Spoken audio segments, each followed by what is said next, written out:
오늘 하나님께서 우리에게 주시는 말씀은 베드로전서 1장 3절로 5절 말씀입니다.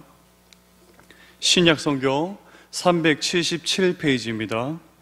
베드로전서 1장 3절로 5절 말씀.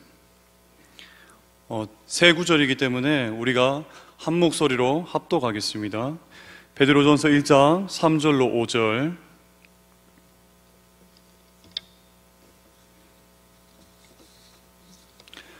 함께 합독하겠습니다. 우리 주 예수 그리스도의 아버지 하나님을 찬송하리로다. 그의 많으신 긍휼대로 예수 그리스도를 죽은 자 가운데서 부활하게 하심으로 말미암아 우리를 거듭나게 하사 산 소망이 있게 하시며 썩지 않고 더럽지 않고 새하지 아니하는 유업을 있게 하시나니 곧 너희를 위하여 하늘에 간직하신 것이라. 너희는 말세에 나타나기로 예비하신 구원을 얻기 위하여 믿음으로 말미암아 하나님의 능력으로 보호하심을 받았느니라. 아멘. 사랑과 은혜가 풍성하신 하나님, 지난 3일간도 우리를 주의 날개 아래 보호하시고 특별히 참 어려운 시기를 보내는 가운데도 귀한 은혜의 시간을 허락하심에 참 감사합니다. 주님, 이 시간 주님의 말씀을 듣길 원합니다. 말씀을 듣는 우리의 마음과 귀에 할례를 행하셔서 우리의 영혼을 능히 구원하는 하나님의 말씀을 온유함과 사랑으로 받아들이게 하여 주시옵소서. 듣는 우리의 마음이 말씀의 씨앗을 받을 수 있는 좋은 땅이 되게 하시고 우리를 사탄의 유혹과 세상의 근심과 마음의 강팍함과 말씀을 듣지 못하도록 방해하는 것에 맞서 강하게 하여 주시옵소서. 그리하여서 그리스도께서 우리 안에 들어와 거하셔서 우리들의 생각을 사로잡아 주님께 순종하도록 하시고 우리의 마음을 모든 선한 말씀과 사역 위에 영원토록 세워 주옵소서. 이 모든 말씀 살아계신 우리 주 예수 그리스도의 이름으로 기도드립니다. 아멘. 오늘도 우리가 서로 인사하며 시작했으면 좋겠습니다. 앞뒤 좌우로 주 안에서 사랑합니다, 축복합니다. 인사하겠습니다. 주 안에서 사랑하고 축복합니다. 요즘 전 세계 사람들에게 가장 필요한 단어가 있다면 그것은 바로 소망일 것입니다.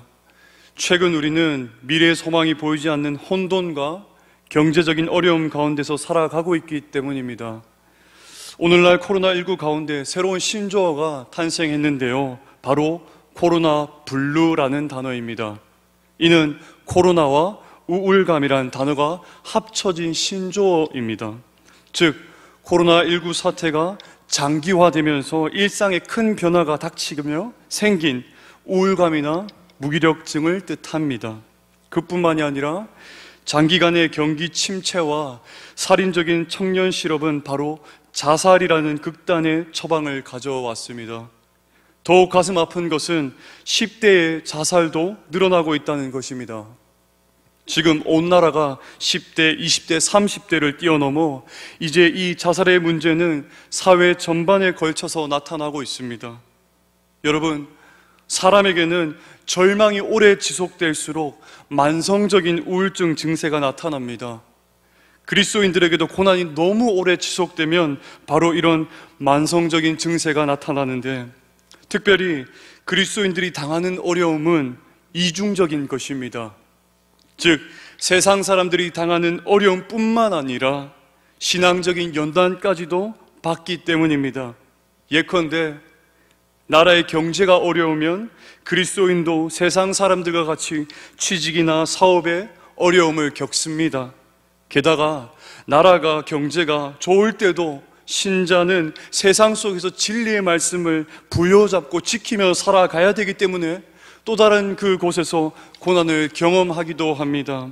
여러분, 이런 순간에 우리는 무엇이 필요하겠습니까? 바로 소망입니다. 독일의 사회심리학자 에리 프롬은 인간을 호모 에스페란스라고 정의하였습니다. 호모 에스페란스란 소망하는 인간을 뜻합니다. 즉 인간은 꿈과 소망을 가진 존재이고 소망을 먹고 살아가는 존재입니다. 소망 속에서 자신을 발견하고 힘을 얻어 살아가는 존재가 바로 인간입니다. 심리학자들은 하나의 실험을 했습니다. 쥐를 잡아서 독 안에 넣은 다음에 뚜껑을 콱 하고 닫았습니다. 전혀 빛이 들어가지 않도록 했습니다. 3분의 시간이 경과한 후에 쥐를 보니 죽어 있었습니다. 여러분, 이것은 절망이 가져온 결과입니다. 이번엔 똑같은 독에 쥐를 잡아놓고 뚜껑을 닫되 신라 같은 빛이, 아주 작은 빛이 들어가게 하였습니다. 과연 결과는 어땠을까요? 쥐는 36시간이나 살아 있었습니다. 빛을 보고 나갈 수 있다는 그 소망 때문에 더 오래 견딘 것입니다. 그렇습니다, 여러분. 어려운 현실에서 그나마 사람들이 열심히 살아갈 수 있도록 만들어주는 것은 소망입니다. 사람을 견디게 만들고 움직이게 만들고 의미 있게 만드는 그것은 꿈이고 소망입니다. 지금은 내가 고생하고 고생을 하지만 잘 될 것이란 그 희망, 지금은 내가 힘들게 살고 있지만 조금만 참으면 언젠간 곧 괜찮아질 것이란 그 희망이 있어서 사람들은 견딜 수 있습니다. 아무것도 보이지 않는 그 칠흑 같은 어두움 속에서도 신라 같은, 그 신라 같은 희망 하나만 있어도 그것을 붙들어야만 사람들은 견딜 수 있다라는 것입니다. 그런데 이 편지를 받는 수신자들의 삶은 마치 소망이 전혀 없어 보이는 자들과 같았습니다. 그 당시 그들은 각 곳에 흩어져서 핍박을 당하며 고난 속에 살았습니다. 그래서 1절에 보시면 그들의 삶이 얼마나 초라했는지 그들을 나그네라고 칭하고 있습니다. 그리고 6절에 보시면 여러 가지 시험이라는 단어를 보아서 소아시아로 흩어진 이 성도들의 삶은 그렇게 순탄하지는 않았음을, 그리고 앞으로도 순탄하지 않을 거라는 그런 것을 우리는 잘 알 수 있습니다. 그들의 삶의 모든 영역에서 정치, 경제, 사회적으로 어려움을 겪고 있었습니다. 그런데 여러분, 우리가 여기서 주목해 볼 점은 베드로가 편지의 1절, 2절 이 인사말을 마친 후에 바로 찬송의 시를 그들에게 쓰고 있다는 점입니다. 여러분, 참 독특하지 않습니까? 이 편지를 받는 소아시아의 성도들이 그렇게 찬송하고 기뻐할 수 있는 환경이 지금은 아닌데 말입니다. 베드로는 하루하루를 불안하게 살아가고 고난당하는 그 성도들에게 찬송하리로다 라고 말하고 있는 것입니다. 3절 상반절을 우리가 보시겠습니다. 우리 주 예수 그리스도의 아버지 하나님을 찬송하리로다. 베드로 사도는 지금 낙심 가운데 있는 아시아 성도들을 향해서 하나님을 찬양하는 일부터 시작하고 있습니다. 우리는 이 구절을 보았을 때 이런 생각이 들기도 합니다. 아니, 낙심한 자들 앞에서 어떻게 찬송을 부를 수 있어? 불난 집에 부채질하는 것인가? 보통 우리는 어려움을 당한 자가 있다면 그와 함께 한숨을 쉬고 함께 탄식하며 공감해 줄 때 그들이 조금이라도 위로를 받을 것이라고 우리는 생각합니다. 그러나 베드로는 그들 앞에서 찬송하고 있고 찬송할 수 있는 분명한 근거를 제시합니다. 여러분, 우리에게 엄청난 능력이 연결되어 있는 줄 안다면 우리는 찬송하지 않을 수 없습니다. 그런데 베드로 자신도 이 편지의 수신자들과 같이 도저히 찬양할 수 없었을 때, 그때가 있었습니다. 그때가 언젠가 하면 주님이 잡혀 십자가에 돌아가셨을 때입니다. 예수님의 제자들은 예수님께 모든 것을 들고 모든 소망을 둔 사람들이었습니다. 제자들은 예수님을 한 분만 바라보고 배와 부모와 직장을 다 버리고 예수님을 쫓았습니다. 그러나 예수님이 유대인들에게 붙들린 후 로마 군인들에게 십자가의 처형을 당하신 그때에 그들이 지니고 있던 모든 소망은 낱낱이 깨어졌습니다. 그것은 바로 믿는 사람들이 예수님께 모든 소망을 두며 살아갔기 때문입니다. 신자는 오직 유일한 소망을 주님께 두며 살아가기 때문이죠. 주님을 잃었을 때에 그들은 모든 것을 잃은 듯한 그 허망함을 경험했던 것입니다. 베드로는 예수님에 대해서 주는 그리스도시요 살아계신 하나님의 아들이십니다 라고 고백했습니다. 그러나 그는 얼마 있지 않아서 그 살아계신 하나님의 아들이 죽는 것을 본 것입니다. 그것도 그냥 죽은 것이 아니라 가장 비참한 방법으로 너무나도 초라하게 어떠한 저항도 없이 처형당하신 그 주님의 죽음의 모습을 본 것입니다. 여러분, 어떻게 하나님의 아들이 죽을 수 있습니까? 하나님은 영원하신 분 아니십니까? 십자가에 달려서 죽는 이 분이 어떻게 하나님 아들이 될 수 있으며 나의 주님이 될 수 있겠습니까? 제자들은 예수님이 예루살렘으로 올라가서 바로 왕이 되실 줄 알고 열심히 예수님을 섬기며 쫓았습니다. 그러나 예수님은 붙잡히셨고 베드로는 주님을 3번이나 모른 척했습니다. 모르며 부인했습니다. 모두가 주를 버릴지라도 나는 결코 주를 버리지 않겠습니다. 내가 주와 함께 죽을지언정 주를 부인하지 않겠습니다 하고 선포했지만, 그리스도께서 법정에서 사형 선고를 받을 때에 그는 주님을 외면했습니다. 왜 그렇습니까? 절망이 그에게 찾아왔기 때문입니다. 유일하게 품었던 그 소망이신 주님이 없기 때문입니다. 예수님의 죽음은 예수 믿는 자들의 모든 소망을 철저하게 짓밟아 버렸습니다. 아마 예수님의 부활을 보지 못했더라면 제자들은 한평생을 그냥 정신병자로 살았을 것입니다. 예수님을 하나님으로, 하나님의 아들로 믿으며 모든 것을 포기하고 제자들은 주님을 따르며 살아갔는데, 유일한 소망으로 생각하며 살아갔는데, 근데 유일한 소망이신 주님이 이제는 없는 것입니다. 여러분, 이게 뭡니까? 정말 이게 뭐예요? 그런데 이 모든 절망을 이기고도 남은 엄청난 축복이 있었습니다. 이 축복이 베드로와 모든 제자들을 기뻐 뛰게 만들었습니다. 이 축복으로 인해 제자들은 과거와는 도저히 비교할 수 없는 능력의 사람들이 되었습니다. 여러분, 그리스도를 1번도 아니고 2번도 아니고 3번이나 부인한 그 베드로가, 비탄에 잠겨서 통곡하고 있던 그 베드로가, 나는 그 사람을 알지 못해라고 내뱉었던 그 베드로가 훗날 우리 주 예수 그리스도 아버지 하나님을 찬송합니다 하고 하는 이 글을 썼던 이 서신서를 보면요, 그의 변화된 모습을 보면 뭔가 상상하기란 쉽지가 않습니다. 주 안에서 사랑한 여러분, 도대체 무엇이 그의 비탄과 그의 통곡을 담대한 자신감으로 변화시켰습니까? 도대체 무엇이 그를 변화시켰습니까? 그렇게 통곡하고 소망을 잃어버린 자처럼 절망 속에서 살아갔던 이 베드로를 도대체 무슨 사건이 있었길래 그가 삶이 변화가 되었습니까? 여러분, 그것은 바로 하나님이 그리스도를 죽은 자 가운데서 다시 살리신 일 때문입니다. 그것도 사망의 권세를 완전히 깨트려 버리고 가장 영광스러운 모습으로 그리스도를 다시 살게 하셨기 때문입니다.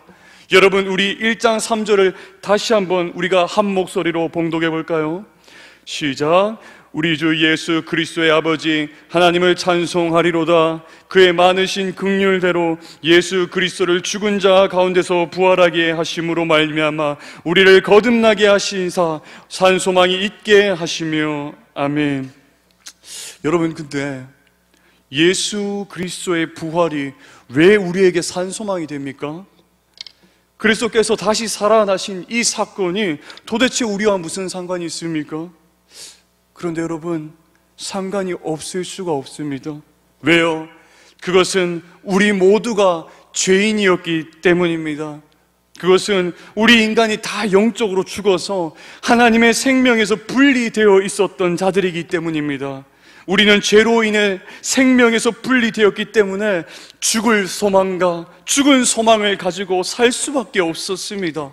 그리고 죽음 이후에는 지옥에서 영원토록 하나님의 심판과 형벌과 저주를 받아야 할 존재가 여러분 우리였습니다.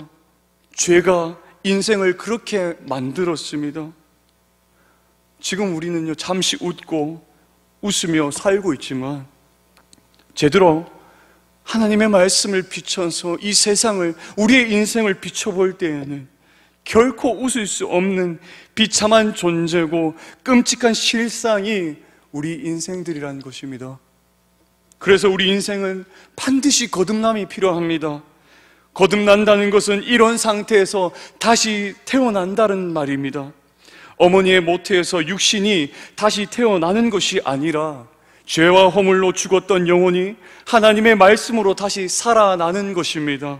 그래서 그때에 하나님의 생명이 내 안에 들어오는 것이고, 그리고 그 결과로서 장차 우리는 우리의 몸이 영광스러운 몸으로 부활하는 것, 이제 지옥이 아니라 영원한 천국의 복락을 누리게 되는 것, 이것이 거듭남입니다.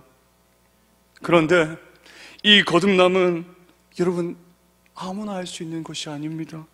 우리 스스로 할 수 있는 것도 아니고요, 오직 그리스도의 부활을 통해서 얻게 되는 선물입니다. 그래서 예수 그리스도의 부활이 죽었던 우리에게 소망이 되는 것입니다. 힘의 근원이 되는 것입니다. 견딜 수 있는 힘이 되는 것입니다. 그래서 이 부활 소망으로 베드로와 제자들은 이전과는 다른 담대함으로 변했다는 것입니다. 그런데 우리가 여기서 한 가지 더 산소망에 대해서 한번 생각해 보았으면 좋겠습니다. 베드로는 왜 굳이 소망이라는 단어 앞에 산을 붙였을까요? 소망이면 소망이지 왜 굳이 이 소망 앞에 산이라는 단어를 수식어로 붙였을까요? 왜 살아있는 소망이라는 것을 베드로는 지금 강조하고 있는 것입니까? 바로 그 소망은 애매한 소망이 아니라는 것입니다. 원래 여러분, 소망이라는 것은 바라고 원하는 것인데, 성적이 오르길 바라는 학생들, 취직하기를 원하는 청년들, 자식들이 잘 되기를 바라는 부모들의 마음, 부자 되고 건강하게 오래 살기를 꿈꾸는 것도 여러분 다 소망입니다. 그런데 이런 소망을 살아있는 소망이라고 말하지 않습니다. 왜 그렇습니까? 아무리 이것을 간절히 바라고 원해도 그렇게 안 될 수도 있기 때문입니다. 예컨대 우리가 열심히 일을 하면 부자가 될 수 있는 가능성은 높아집니다. 하지만 열심히 일한다고 해서 반드시 부자가 되는 것은 아닙니다. 학생이 열심히 공부하면 좋은 성적을 거둘 가능성이 높아집니다. 하지만 반드시 높은 성적을 거두는 것은 아닙니다. 배가 아프거나 여러 가지 사정으로 시험을 치르지 못할 그 실패의 가능성도 존재하고 있기 때문입니다. 여러분, 아무리 가능성이 높다 한들 99%의 가능성, 99.9%의 가능성이 있다 할지라도 그러한 소망이 1%라는 실패의 가능성, 그런 소망 가운데는 1%의 실패라는 가능성이 존재합니다. 그래서 확실한 소망이 아니라 여러분, 세상의 소망은 애매한 소망이 되는 것입니다. 이 세상의 소망은 길어야 100년 이내에 끝나는 소망입니다. 이 시대에 돈이 많은 재벌이라도 오랫동안 재벌이 되기란 흔한 일이 아닙니다. 이 세상의 명예나 소유, 권세, 부귀, 영화의 소망은 길어야 100년 이내에 다 끝이 납니다. 그러나 지금 베드로 사도가 말하는 그 소망, 살아있는 이 소망, 그 산 소망은 가능성에 의존한 어떤 애매한 소망을 얘기하는 것이 아닙니다. 시간이 지나면 시들해지고 없어지는 죽은 소망이 아닌 것입니다. 여러분, 이 소망은요, 천국에 이르는 순간까지 결코 쇠하지 않고 영원부터 영원까지 계속해서 성도들 가운데 살아 역사하셔서 그 결과 성도들을 온전히 천국으로 이루게 하는 힘의 근원이 되어 줍니다. 결국 산소망은 나의 능력과 상관없이 반드시 될 수밖에 없습니다. 반드시 되어갈 것입니다. 그리고 되고 나서는 일시적이지 않고 영원히 지속되는 확실한 소망, 하나님이 우리를 결코 버리지 아니할 것이고 하나님께서 우리를 반드시 다시 살리실 거라는 분명한 100%의 확실한 사실, 이것이 베드로가 말하는 살아있는 소망입니다. 그분의 부활이 진실이기에 우리의 소망이 산소망이 되는 것입니다.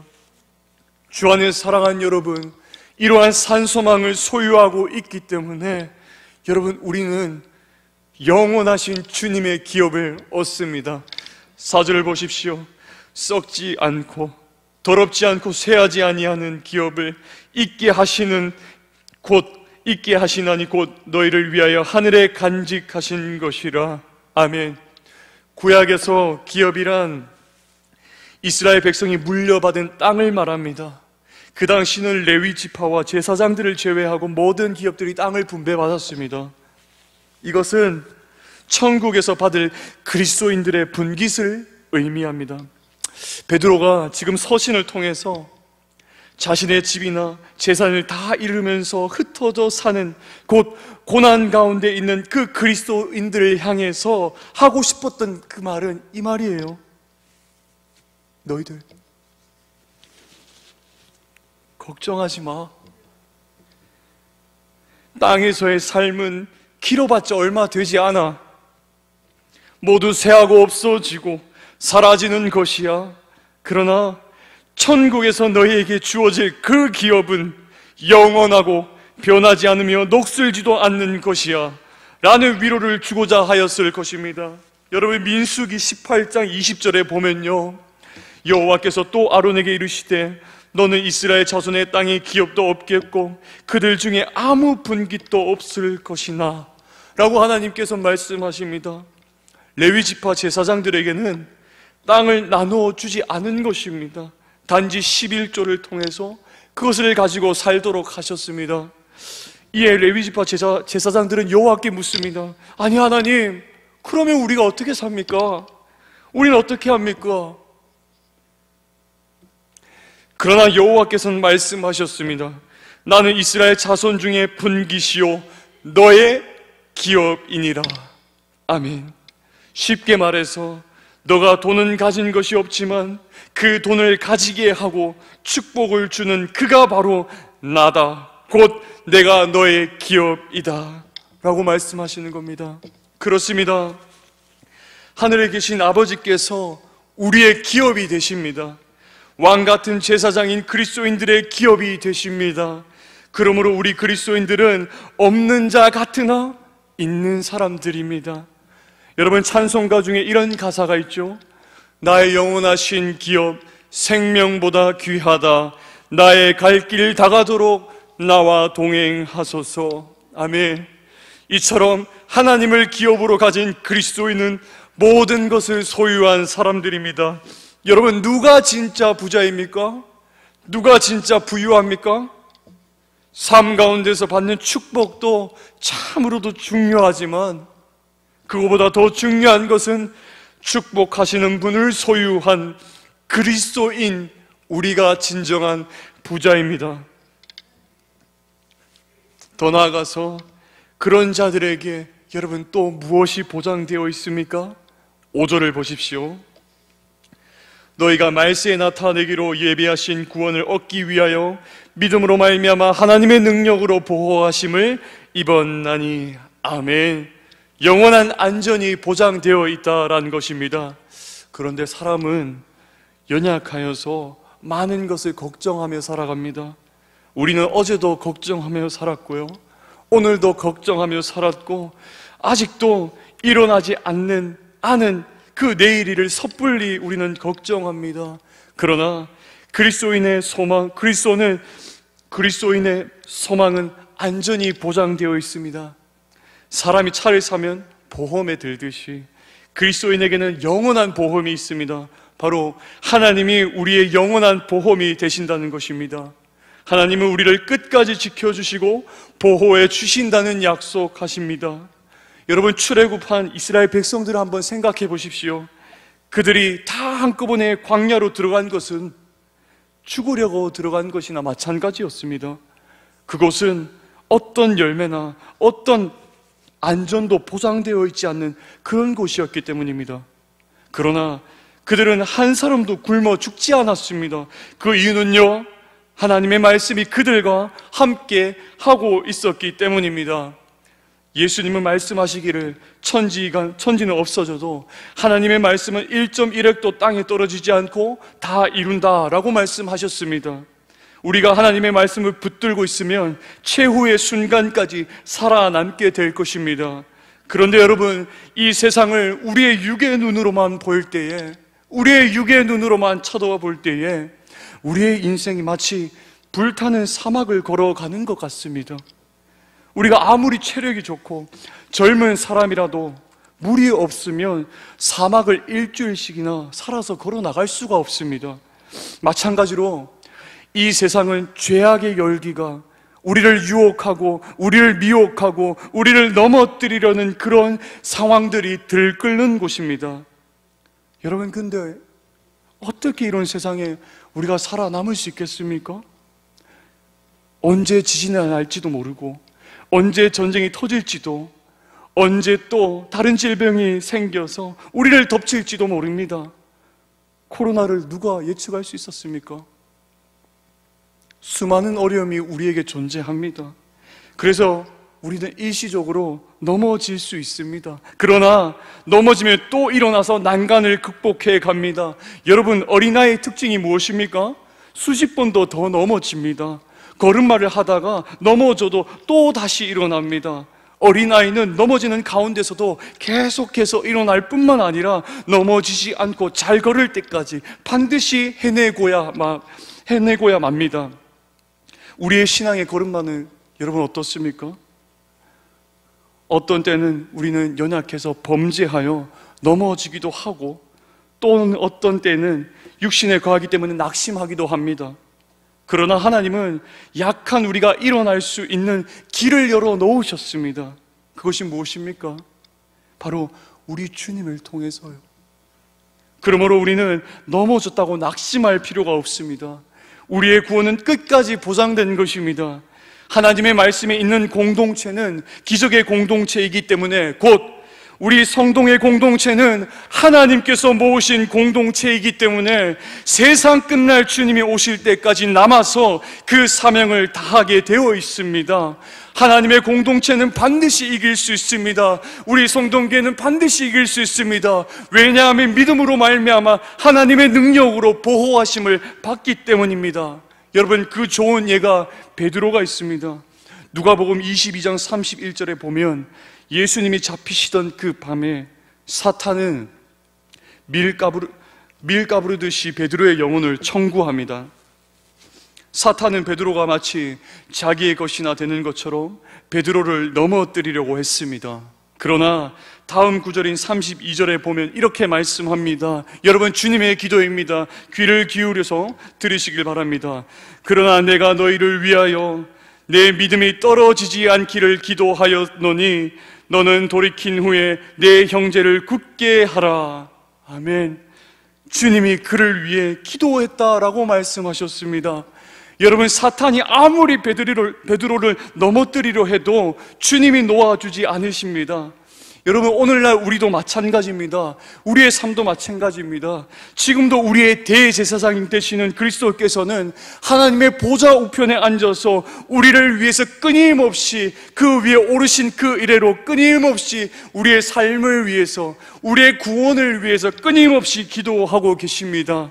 우리 안에서 역사하시는 성령님도 마찬가지로 탄식하시면서 우리를 위해 기도하고 계십니다. 성부 하나님께서도 우리를 붙들고 계십니다. 그러므로 우리는 안전합니다. 우리의 소망을 붙잡고 있는 것은 우리의 연약한 팔이 아니라 하나님의 강하신 팔입니다. 하나님의 팔이 우리를 붙들고 인도하십니다. 이사야 41장 10절에 두려워 말라, 내가 너와 함께 함이니라. 놀라지 말라, 나는 내 하나님이 됨이니라. 너를 굳세게 하리라. 참으로 너를 도와주리라. 참으로 나의 의로운 오른손으로 너를 붙들리라. 아멘. 이렇게 말씀하신 약속은 만고불변의 진리이며 우리에게 주신 여러분 약속입니다. 구원은 우리의 노력에 달려있지 않습니다. 오직 하나님의 능력에 달려있습니다. 아마 자기 힘으로 완전하게 살려고, 완전하게 행하려고 그렇게 하는 사람들은요, 그렇게 하면 할수록 불안하고 견디지 못할 것입니다. 여러분, 우리는 결코 완전하지 않습니다. 말씀 앞에서 우리는 겸손해져야 됩니다. 말씀 앞에서 우리는 굴복해야 됩니다. 우리가 완전하지 않다는 사실, 완전하지 않기 때문에 주님을 결국엔 바라봐야 된다는 그 사실을, 그러나 하나님의 능력이 우리를 지켜주십니다.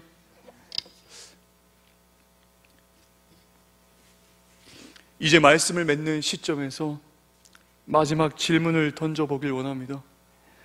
이 모든 은혜를 알고 그 은혜를 누리는 사람은 여러분 어떻게 살아야겠습니까? 어떻게 해야 합니까?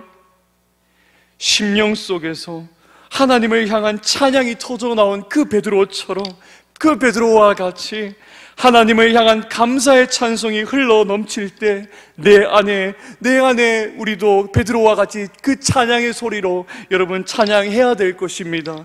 그의 많은 긍휼로, 그의 많은 긍휼을 찬송할 겁니다.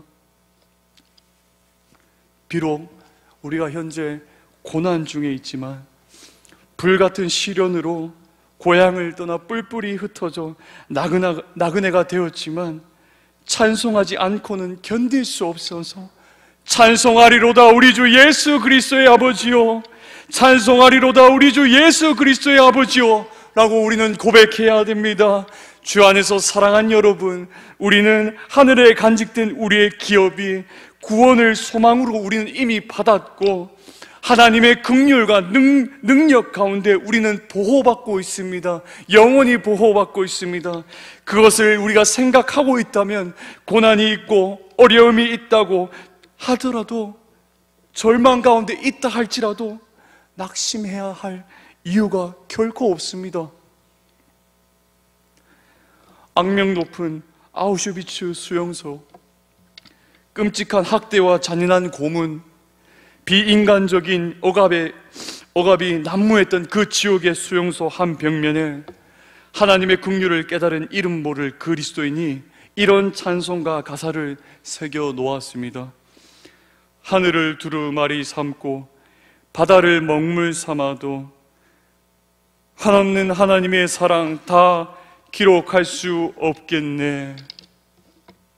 하나님의 긍휼이 나를 거듭나게 했고 그 결과 하늘에 속한 산소망을 받은 사람들은 환경을 초월해서 어떤 상황에서든지 주님을 찬양합니다.